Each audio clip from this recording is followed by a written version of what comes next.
But in academia, for whatever reason, looking at things in terms of from a socialist standpoint, looking at things as a distribution of wealth is a common subject that keeps getting brought up, and class structures.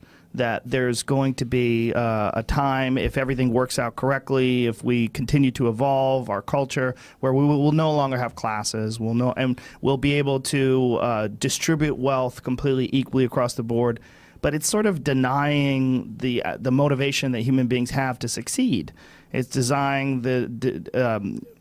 denying this desire that people have to stand out and to overachieve or to be an outlier in terms of performance, which is just a natural part of human beings. And also competition. That competition is fueled by reward. And without competition, you don't have iPhones. You don't have most of the technological innovation that we have that's been funded by these companies. They've done it in order to make money. There's got to be some sort of a reason why they've pushed all these things.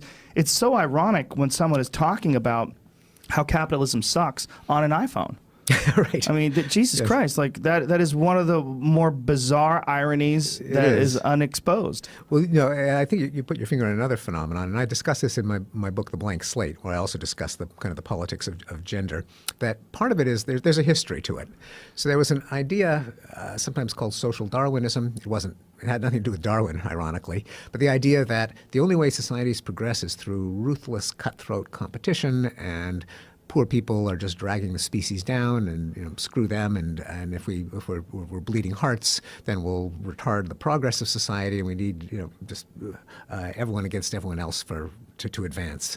Now, that's really not a very good way to organize a society, but there's such a reaction against that in the 20th century that you got the opposite extreme, that we are all blank slates. That is, we all start off identical, and that any kind of competition is bad. You need kind of the benevolent government to distribute everything in the fairest possible manner.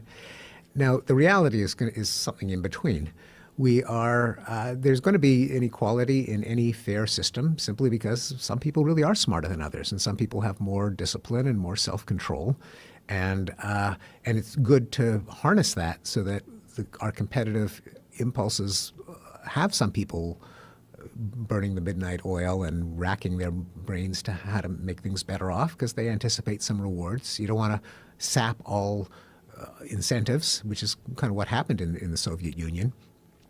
You also don't want a central committee to decide that everyone has to have the same amount and parcel out every reward, because that just gives too much power to a government. But it also doesn't mean that you have the opposite extreme where if the poor people die, then it's their own fault because they're lazy and stupid. I mean, that's just It's not true. It's not humane. And what we need to do is find the right balance between competition and freedom that makes everyone better off, and recognition that there are going to be people who are not as smart, but they don't deserve to starve.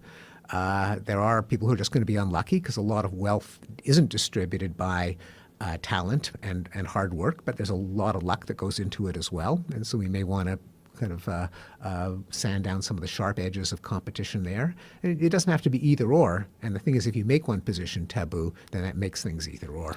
But how bizarre is it that these kind of rational conversations about this very important subject is taboo in intellectual circles and it's not good. Academia. Well, how did that happen? It's not good. I think some of it is a reaction to the excesses of the past.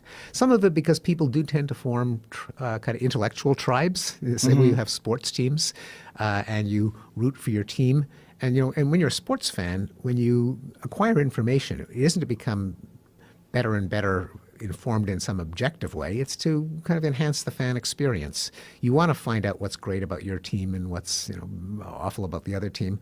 And that's a human habit that we bring to intellectual debates, where and academics are as susceptible to it as anyone else, unless they take steps to recognize it and avoid it. But if you're on the left, you root for the left team, and if you're on the right, not so much in the universities but in the think tanks, you root for the right team, and you tend to discount evidence that goes against your ideology. You kind of filter out the things that are a little bit embarrassing.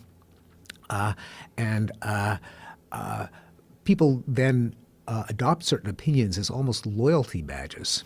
And this is true of a lot of controversies that people often think are due to scientific illiteracy, like climate change, where you ask a lot of scientists, why do people deny the obvious facts of man-made climate change?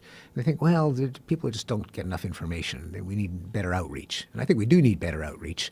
But in fact, and I talk about this in Enlightenment Now, if you actually do surveys of how well people understand climate science, there's virtually no correlation between acknowledgement of human-made climate change and sophistication in climate science.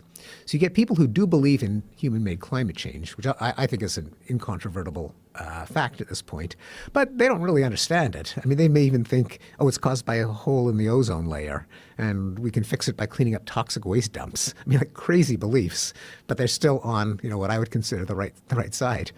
What happens is that in some politicized debates, the people don't so much care about the truth. They care about what belief will earn them esteem in their peer group. Right. Now, this is human psychology, but it's really bad when it comes to arriving at the best understanding of the truth collectively. And what we need, both in the left-wing academic departments and the right-wing think tanks, is kind of recognition. We're probably all wrong about a lot of things, especially if we talk to each other and act like kind of litigators, like lawyers who mount the best possible case for our side to prosecute it against the other side. That's just not a good way of arriving at the truth. You've got to kind of check the tendencies in yourself to just want more and more evidence for your belief and force yourself to be, and force other people to be as open-minded as possible.